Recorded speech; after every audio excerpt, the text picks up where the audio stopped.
Joining me now is former Trump National Security Council Chief of Staff and Executive Secretary Fleitz. Mr. Fleitz, thank you so much for joining us. Good to be here. Obviously, some pretty big news out of Iran, the death of Iran's supreme leader, Ayatollah Ali Khamenei. What does that do for the country's nuclear program? Well, it's a huge setback for this evil regime. It's an enormous shot in the arm for the opposition movement. And this is the leader who has stubbornly insisted that Iran will continue nuclear weapons-related activities, no matter how much diplomatic pressure the U.S. put on it. It's really a shame because Donald Trump wanted to make a deal with Iran. Deals were possible where Iran could still have peaceful nuclear technology, but it insisted on certain things that were allowed to make nuclear weapons fuel, and that's how we got where we are. Yeah, and you worked firsthand with the president. What do you think went into this big decision for these joint strikes on Iran? I think it's worth noting that the president did this deliberately and carefully. There were discussions after the massive violence that we saw by the regime against protesters in January when the president said help is on the way. He wanted to act. He wanted to act while the regime was weak. He gave them an opportunity for negotiations. But when they wouldn't negotiate, this plan that was carefully worked out with his military commanders and with Israel, that's when he carried it out. But I can tell you that until the very last minute, there was an opportunity for the regime to make a deal. Yeah, so there are some who point to the fact that the U.S. already struck Tehran back in June, going after their nuclear program, which, according to the president, was dismantled. So do you think there was that threat of rebuilding that led to this decision?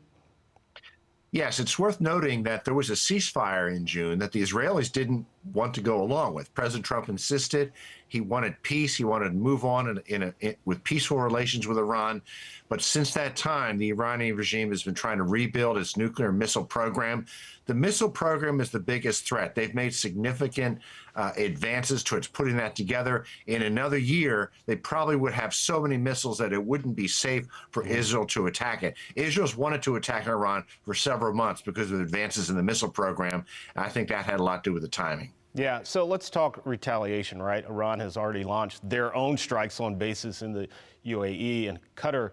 What does that mean for our military forces and Americans who may actually be in that region?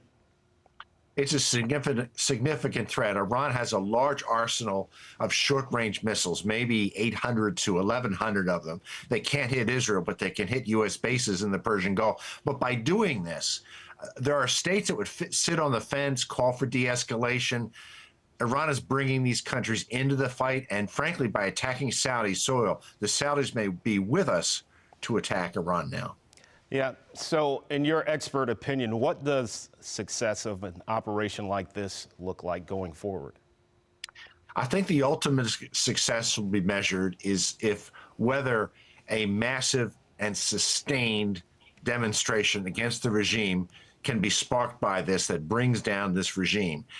It could be it's going to be a much longer struggle. We had to be prepared to stand with the Iranian people. But I see many encouraging signs, especially protests before this began on college campuses in Iran. They were anticipating this happening. I think we're going to see some big demonstrations over the next week. Yeah, and I think the president has said that to the people of Iran, that the time is now to take back your country. What say you? I think that's right, and I might add that I understand there was an operation to actually text the Iranian people to send that message to them, that this is the time for them to stand up for their freedom and throw this regime out. All right, National Security Council Chief of Staff and Executive Secretary Fleitz, thank you so much for joining us. We'll leave it right there, sir. Good to be here. Thank you.